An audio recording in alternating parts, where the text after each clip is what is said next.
প্রশাসনিক বৈঠকে যোগ দিতে বহরমপুরে রবীন্দ্র সদনে ঢুকলেন বিধায়ক ও প্রশাসনিক আধিকারিকরা। প্রশাসনিক বৈঠক ঘিরে কড়া নিরাপত্তা বহরমপুরে। রবীন্দ্র সদনে একে একে ঢুকতে দেখা গেল বিজেপি বিধায়কদের। নবগ্রামের বিধায়ক দিলীপ সাহা, জঙ্গিপুরের বিধায়ক চিত্ত মুখার্জি, খড়গ্রামের বিধায়ক মিতালি মাল সহ অন্যান্য বিজেপি বিধায়কদের এদিন বৈঠকে যোগ দিতে দেখা গেল।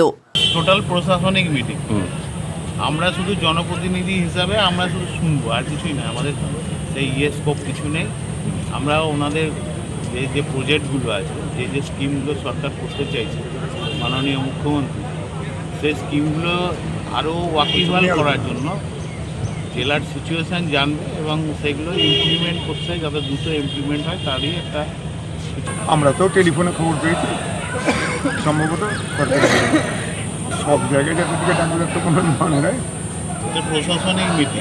প্রশাসনিক মিটিং শাসক দলের যারা বিধায়ক আছেন তাদেরকে ডেকেছে, আর সমস্ত বিরোধী থেকে কলকাতাতে অনেক মিটিংই ডাকা হয়।